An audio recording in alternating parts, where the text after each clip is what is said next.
మరో బ్రేకింగ్ అంటుంది. మంత్రివర్గ ఉపసంఘం నివేదికతో జిల్లా కేంద్రంపై మరోసారి రగడ రాజుకుంది. పశ్చిమ గోదావరి జిల్లా కేంద్రం నర్సాపురానికి మార్పు చేసేలా సబ్ కమిటీ ప్రతిపాదన చేసినట్లు సమాచారం. ఇక భీమవరం కాకుండా నర్సాపురంకు జిల్లా కేంద్రంగా ముఖ్యమంత్రికి నివేదిక ఇచ్చినట్టు తెలుస్తోంది. ఈ క్రమంలో అభ్యంతరాలకు ప్రభుత్వం నెల రోజులు గడువిచ్చింది. ఇక ఇప్పటికే ఉండిలో జిల్లా కేంద్రం ఏర్పాటు కోసం డిప్యూటీ స్పీకర్ ఆర్ఆర్ తీవ్రమైన కృషి చేశారు. అటు భీమవరంలోనే జిల్లా కేంద్రం ఉంచాలంటూ ఉద్యమాలు జరుగుతున్నాయి. తాజాగా మంత్రివర్గ ఉపసంఘం నివేదికతో నర్సాపురం వాసుల్లో ఆశలు మళ్లీ చిగురించాయి. రైట్, ఇదే అంశానికి సంబంధించి మరింత సమాచారం మా ప్రతినిధి భార్గవ్ ఫోన్లో అందిస్తారు. భార్గవ్, సబ్ కమిటీ ప్రతిపాదన చేసినట్లుగా సమాచారం అందుతోంది. ఏంటి దీనికి సంబంధించిన డీటెయిల్స్ ఏంటి?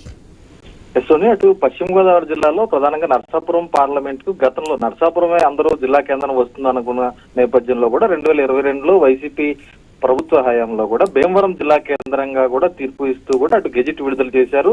ఆ తర్వాత అక్కడ భూమి కేటాయింపు జరిగింది. అంతా కూడా అక్కడే నిర్మాణం జరుగుతుందని కూడా అందరూ ఎదురు చూసిన పరిస్థితి కూడా ఉంది భీమవరంలో. అయితే ఇటీవల కాలంలో కూడా అటు డిప్యూటీ స్పీకర్ త్రిబులర్ ఉండి నియోజకవర్గంలో ఉన్నటువంటి శివారు ప్రాంతం అంటే భీమవరంకి సరిహద్దుగా ఉన్నటువంటి ఒక 6 ఎకరాల భూమిలో కూడా అక్కడ పూర్తిగా కూడా కలెక్టరేట్ నిర్మాణాలు, జిల్లా కార్యాలయాల నిర్మాణాలు కూడా అన్ని ఇక్కడే చేయాలంటూ కూడా ఆయన ఒక ప్రతిపాదన పంపించడంతో పెద్ద ఎత్తున దుమారం రేగింది. జిల్లా కేంద్రం భీమవరం నుంచి తరలిపోతుందో అంటూ కూడా ఉద్యమాలు కూడా జరిగాయి.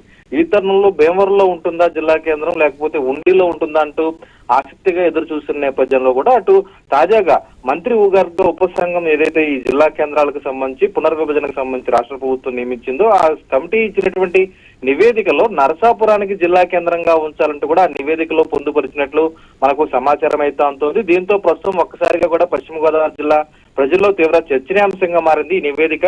అటు అనగానే సత్యప్రసాద్ మంత్రి ఆధ్వర్యంలో కూడా అటు నాదెండ్ల మనోహర్ అలాగే ఇదే జిల్లాకు చెందినటువంటి నిమ్మల రామానాయుడు కూడా ఈ జిల్లాకులో ఉన్నటువంటి నేతలు కావడంతో వారు ఏ విధంగా స్పందిస్తారనేది కూడా ఈ రోజు అందరూ ఆసక్తిగా ఎదురు చూస్తున్నారు. అంటే ప్రజలందరూ కూడా ఇప్పటికీ అనేక వినతులు ఇచ్చారు.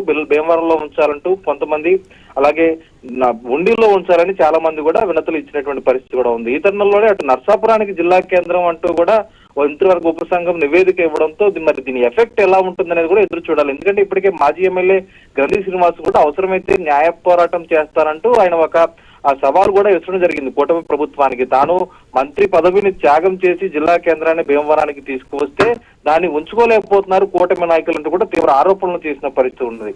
ఈ తరుణంలో ఇప్పుడు నివేదిక కూడా ఇటువంటి పరిస్థితుల్లో తేడతెల్లం చేస్తుండడంతో దీని మీద సర్వత్రా చర్చనీయాంశంగా అయితే ఉందని చెప్పుకోవచ్చు. Right, thanks for the information Bhargav.